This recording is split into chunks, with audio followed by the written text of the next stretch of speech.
and my teammate Check 6 Ver, and it's going to be a Protoss versus Terran here, and the map is my #1 pick of the entire map pool. This is Sandshorn Mists. Yep. And I'm very excited because, like I said, my #1 pick, I think this map has a lot of potential. And let's go ahead and introduce the players. We've got Zenix Young, the blue Protoss in the bottom corner, on the left, and on the right, we've got Check 6 Ver, the red Terran. All right, so you mentioned that you like this map quite a bit. We talked about it a little bit in the last series, but on to a new series now in a little bit different matchup. Not a lot of Terrans actually competed in this tournament. We had notably TSL Alive compete, but you know, Check 6 Ver, I believe, maybe the only other Terran to make it to the round of 16. I'll have to check the brackets to confirm that. So. Gosh, I want to. That's what I'm saying. There's a lot of Protoss players, a couple of Zerg players, a lot of Protoss players. We had Gatard and Young and Saladin and others sign up for it, but Complexity MVP Tails. Well, that's going to make it a little bit more harder for us to figure out what's really the most balanced map if Terran only has a 2-race representative. That's very true. 16 onward. I think there's one more player, but I'll have to check as well. But, okay, so we're going to go ahead and bounce into things. We'll see if Ver decides to bypass gas or if he goes for a little bit more conventional opening. The time will tell right now! And he is looking like he's going to bypass gas and go straight into a 1-Rex FE. Now, if I remember right, Ver was doing kind of a weird build the past few times we've watched him in our online tournaments, correct? I know him as a super macro player. Yes, he was doing very fast expands. He was actually doing, if I remember he right, busted out a 14 CC first. That's what I was about to say. He did a couple of 14 CCs, yeah. Having played with Ver, or seen Ver play a few times, quite a few times actually, I know that he's a very macro-oriented player. He's very passive in the beginning, but once he gets the ball rolling, he can be extremely aggressive. And that's the thing that really separates him from other Terran players. I feel like he knows when to attack, he knows how to micro and macro very properly. And really, he just wants to get the bases set up and infrastructure set up first, and then you're going to see him really get super aggressive against his opponents. And we saw chat was calling for us to put the map name up in the scoreboard, so that's exactly what we've done. Yep. ESV Sandshorn Mist is this map, so you guys should be able to check up there for the rest of the night to be able to see that. We should just call the map Home of the Space Shark. Home of the Space Shark. Space Shark. Hey there. Space Shark. All right. So it only turns on when his own tower's on. It's and if the vision's away, it just kind of sits there. Yep. But Zenix Young, he does have one gate up, and I don't know if he's going to expand off this, but that's a curiously placed pylon. And that could be for hiding tech, that could be for warping units down on the low ground around any sort of pressure that comes up at the ramp. But Ver, pretty predictable bunker going up at the front. Second barracks being added. I assume we'll see a third here before he decides to double gas. But he could decide to throw us for a loop and double gas and go for a little bit quicker factory. Yeah, a lot quicker factory. We'll see which way he goes with this quick double gas. Certainly Banshee is an option route, as well as just going right into factory to get his starport out right away and get some medevacs or something. But let's see what he decides to do. It's kind of weird for Young there. He actually decided, he ran up to right here before he decided to turn around. At that point, just might as well keep going. Yeah, right? yeah. I mean, he would definitively lose the units, but he would at least inflict some damage. I guess he really didn't take that much altogether. It was just a weird moment of indecision there. And the SCV has made its way over to Zenix Young's natural just to check on the timing of the Nexus. And Ver, from that scout, should be able to tell that it was a 1-gate expand, which is a pretty common opening, even though it's a new map. And we haven't talked about that enough. I think, given that all of these are new maps, the players aren't very well versed with the maps, they're certainly more prone to maybe trying out different builds, but I think they're going to still stick with what they're really known to do. And sometimes that may not be the most effective or efficient way to play on the new maps. Wow. And as time goes on, they're probably going to figure that out. This is actually kind of a crazy build out of Ver. He decided to throw down add-ons at the same time that he threw up his third ranks, actually deciding to put up double engineering bay as well. not just a few upgrades, but a whole heck of a lot of upgrades. Yeah. This is actually going to be impressive because this is going to hit at 1-1.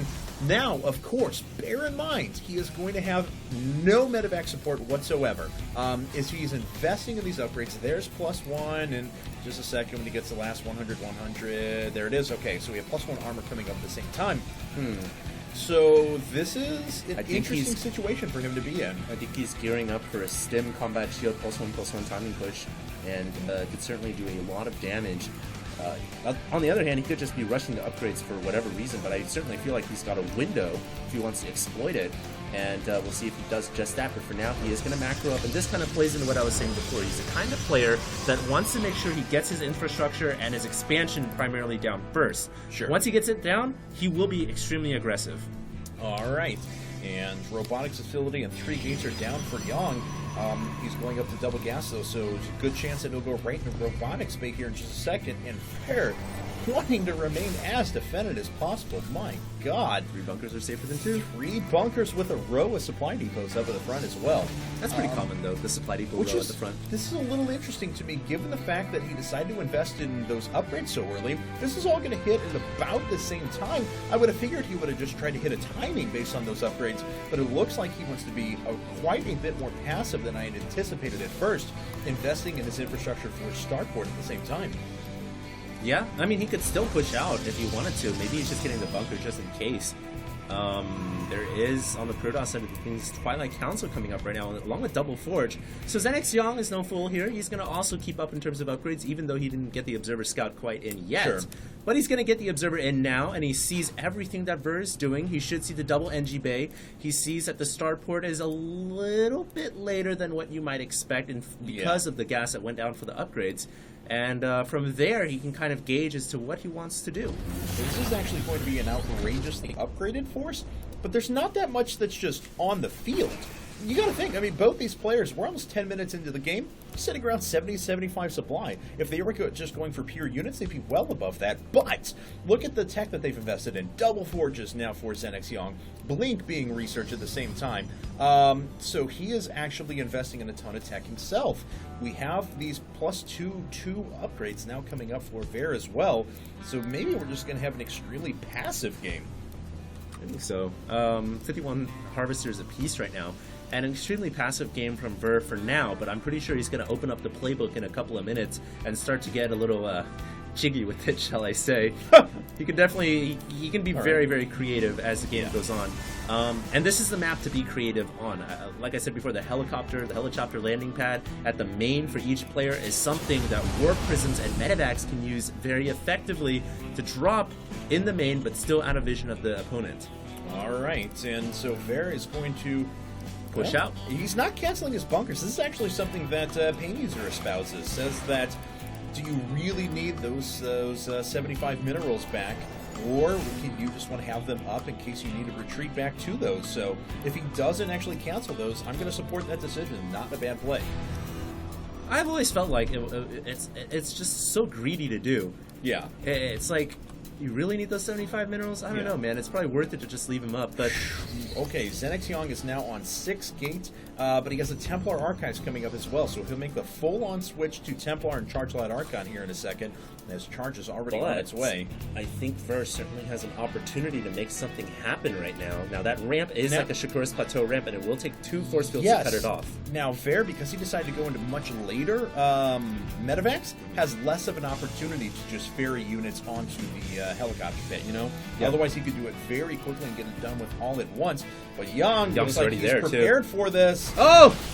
Ooh, almost losing a medevac right there, and that's crucial. If he loses both medevacs, he will have no way to scout the high ground, and thereby clearing an LZ for his medevacs to kind of get those forces in. Now, I can't believe it, he's going to get his units in there, but one medevac will go down, but that was not the full medevac, it looks like. I don't think he loaded up both of them.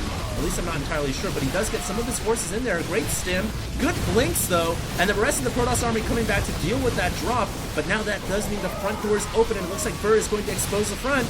All right, here he comes, making his way in. I would have left a couple of sentries back, but wasn't done in time, and so Ver's going to try and do some damage now. Oh, but there are so many Zealots, and he's just running headlong into them. It looks like Yong is going to be able to stabilize. He's floating a few too many resources at the moment, but that's actually okay because he's going to be able to pump out a ton of units off of these 6 gates real quick. Yeah, but that's not a very efficient way to play. Actually, No, super I agree. supply block, too, Yeah. so he can't pump anything. Oh, wow. Whoa, I did notice that. You're very right, though. That's 3 pylons coming up at once. And that's a great example of applying pressure in StarCraft 2 successfully, because when you apply that much pressure to a player, a lot of times they're going to mess up. And you can see right there, Zenix Yong messed up in making sure he had enough supply capacity, messing up and macroing out his resources, and then banking up, rather. And banking up in StarCraft 2, never good. You always want to have that money on the field rather than a wasted, useless digital number. Oh, double Ghost Academy. And you don't go double Ghost Academy if you don't have the intention of nuking, so I actually can't wait for this. What, are you kidding me? He wants to rush Mobius Reactor and he wants and to rush... Cloak at the same time? Yeah, he's rushing the upgrades. Well, even if he wanted to do that, inevitably we're going to see some ghosts after that, so... This is interesting. Definitely. I told you, Ver gets jiggy with it, man. She's got 2 more command centers up now. Orbital command over the left-hand side. 1 command center just about to finish up there. May decide to take the... all the way back at the island or something like that. And great observer placement. Hellion. Great observer placement from Yong. He sees the entire troop movement of the Terran army, knows exactly what to expect and when, but does he realize there is a medevac in the back of his third, loaded with 4 Marauders? Now, a well-placed Marauder strike here can take off some key tech structures, and I think that's what Ver's trying to do. He's baiting the Protoss army into the middle of the field, and he's going to drop somewhere inside the Protoss main. Love to play. He's got to be careful, though. Doesn't want to lose any of those medevacs. And it looks like Yong is already working in with a bunch of units here. Ver's actually going straight after the Nexus, and it falls. So he gets the Nexus kill as he establishes his next base, but his units are pulled pretty far out of position right now. Oh, and Yong has a great opportunity to go right after this one. Ver knows it, picks up with the orbital commands, and leaves. Or does he? Because the Terrans can lift off their buildings, and this is where... SCV's running for it. I don't know where they're running to. They're just going to hide for now, I think. But this is where leaving those 4 bunkers up at your front, or 3 bunkers, definitely paid off. I agree with you. Ver's going to need to get into those stats. And those SCVs need to find somewhere else better to hide. I don't feel very comfortable with those SCVs all stacked up over there. No, not at all. That's actually just economy. Ugh. Anyway, Ver is going to lift to the island with one of his expansions here. We kind of expected something like that would happen at some point. Yep. And that is a lot of ghosts already on the field. I do not believe Mobius Reactor was researched, though. Could snipe the Nexus again, or at least force a cancel, maybe. Actually, maybe he doesn't have enough to feel that. And, well, I don't know. Not many units here. Don't see any other drops going on. Marauders going for the cancel! Got it. Wow. Delaying that Nexus for a long period of time. Power of Stim and power of Marauders. Well worth it. All right, and there's the next command center. We'll see that turn into an orbital here in just a second. He has the resources for it, so I would imagine waiting. All right, we'll go back to more interesting things. Those SCVs are like, hey, save us! Send a medevac and evacuate us out of here! Oh, the observer comes! The observer comes and is reporting back to the Protoss homeworld, hey, I found some free SCVs for you guys. Come kill them! And I don't think Yong's paying attention. No, I don't think he is either. Actually, take a look here. Looks like Ver was up in workers over all those, so his economy is actually not that bad. Turning the island into a planetary. That's clever. Yep, the island is becoming a planetary. Well, I guess it's safe from a warp prism drop if you think about it. Not like he's going to lift off, though, anytime soon. Yeah, I don't know. He's never lifting off. That's a home base for sure. Now, I don't know what the SCVs are. It looks like they made it back home safely, so catching a lucky break there is Ver. Yes, he is. That could have turned out pretty nasty. All right, okay, and there's the drop down. A bunch of mules also lifting over a bunch of SCVs, so that will be well saturated here. Oh my god, the ghost engaging! EMP shockwaves carpeting the Protoss army. Remember that EMP is not quite as large, but it doesn't look like it matters. And EMP hits the Templars, though. Templars will not have energy for anything. And at the end of the day, though, it looks like there's just enough for Yong to push through Ver's army. Yeah, the ghosts are actually going down, which is very, very bad. Transition over to Hellions as well to take out the first line of Zealots that are actually making their way out. And it looks like Ver is going to have enough to defend back at home. But Zenix Young is going to be able to put on quite a bit of pressure here nonetheless. More units are actually being rallied up to the front, those charge lots. And units tab. He lost all of his ghosts. That's terrible. Yeah. He didn't cloak them, didn't evacuate the medevac, and that's one big mistake Any there. of the upgrades. Double Ghost Academy, but he's not used it for anything. So it looks like we're both wrong. He didn't get nukes, nor did he get the double upgrades. No, not at all. Okay. And he's building a third Ghost Academy. But... Really? Where? Yeah, he's building it at the bottom right, I believe. What? Is that? Oh, that's no, gases. just refineries. They look kind of similar when they're building. Because you have the big, pops out of the top of the chimney, reactor. the chimney. Yeah. The chimney, yes. Yeah. The chimney Claus. sweep. Santa Claus. 5 I base. Yeah, that doesn't have a prayer. Oh, so those SCVs eventually met their demise anyways. And the Force is going to keep the reinforcements away. Keeps the reinforcements away, but actually sacrificed a few zealots to get that done. But of course, he wanted to guard his retreat and not engage that force right in the middle. I think it's well worth it. I agree. He gets his Protoss army out of there, and now he's making that dreaded transition into Colossi. And this is something Protoss can certainly do. They can make the switch back and forth between Charge-Out Archon and Colossi. And if the Terran doesn't keep up, if they don't start producing Vikings and switch away from the Ghosts, and they can find themselves caught off guard.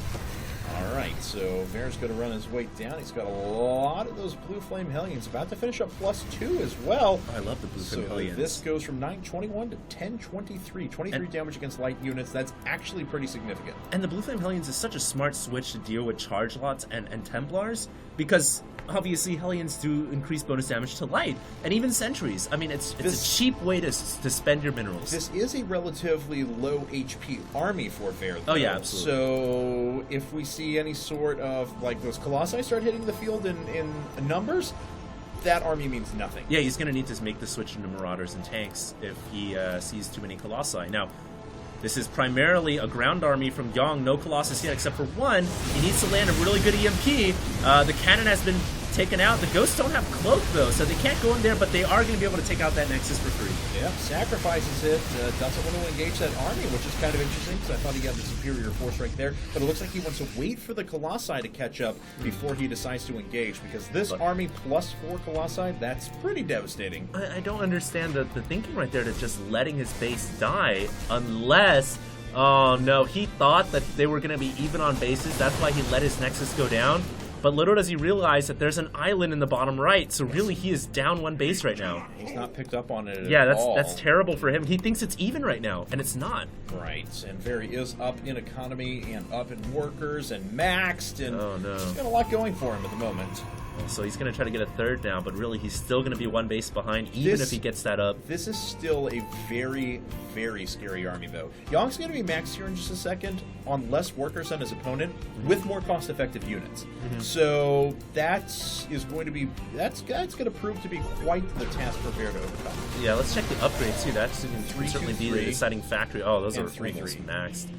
So the way I see this playing out is it's really going to come down to the EMPs from the Ghosts. Only 2 Vikings. Vair doesn't have enough infrastructure, it looks like, to re-max his army immediately. I agree with you 110%. Even if they trade. Yes. So, the army's so clumped up, though. Those EMP shockwaves can hit the money. Now, they do strike all the forces. The Protoss army has been depleted of all the shields and energy, but the storm comes down.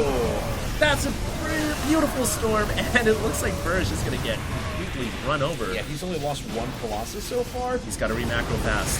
Very fast, but that goes into the infrastructure you were talking about. He just doesn't have that much. Only a few barracks on the field for the amount of economy that he was actually trying to support. And it looks like he's going to make his way out directly into the fire of the Colossi that are dealing, oh my god, 42 damage with Splash. And it's regenerating its shields. That one Colossus that almost died. It has 4 hit points. Almost went down, but it managed to stay alive and will regenerate. Yeah. Yeah, Vair just got so much gas. I'm really confused as to why he doesn't have any minerals. This is a little bit of a dilemma for him, because he can't... As Terran, you need the money to make... I mean, in StarCraft 2, you need the money to make anything. Minerals is a prerequisite to every single unit on the field, so this is a situation where I don't know if he can get enough forces out to deal with this army.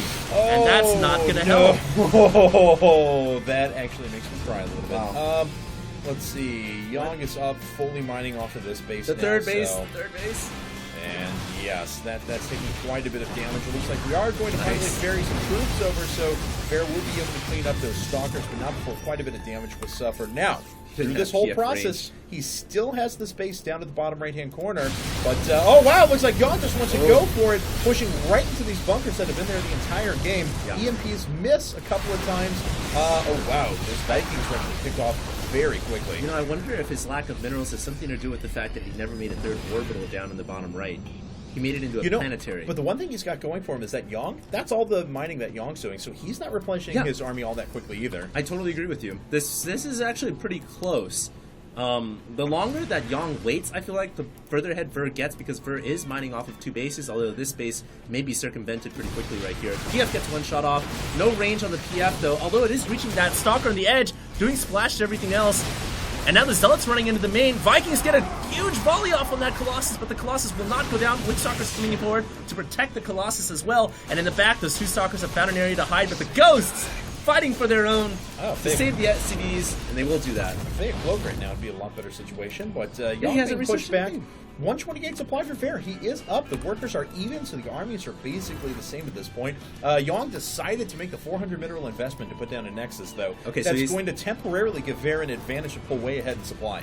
And actually now that means Yong's probably going to holster up. He's not going to keep the aggression coming anymore, because he wants to go into a 2-base mode, or 4-base mode, whatever way you want to think of it, because 2 bases are depleted. Yes. But it's essentially even now, because both players have 4 command slutters / Nexis, and 2 of them are mining a piece, so this is very interesting. And now we have a medevac coming to the top left. All right, no nukes yet. I really think you could have spent the 100-100 to at least get 1 nuke down and use it to, because his positioning is all that matters for him in this upcoming engagement.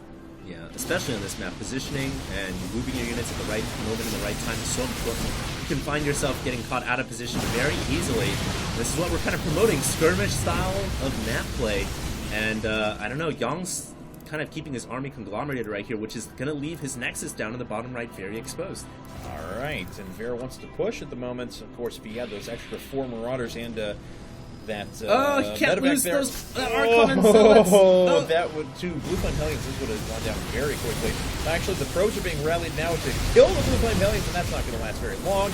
Yong is going to lose all of those pros, and thus a good portion of his economy as that Nexus goes down once again. And so a big investment that Yong tried to move towards is completely taken out. And Yong going for like the conglomerated ball style of play, which is so popular on most maps and works very well, but on this map, if he's going to bring his whole army back to deal with a single medevac, he leaves his Nexus exposed. And that's why you really can't do that on the new maps, or at least some of the maps we have in the Mapmaker tournament. Oh god, Fair's got to get those Vikings back with the rest of his army. If he actually engages right now and those Vikings are across the map, that would probably seal his fate, because this could actually make me cry. HE, I don't know if I can watch this. Okay, there we go. Vikings are starting to make their way back on. Whew. So he's got 182 supply right now, so he's got 40 supply advantage. EMP shockwaves go down, but the Archons are pretty well spread out.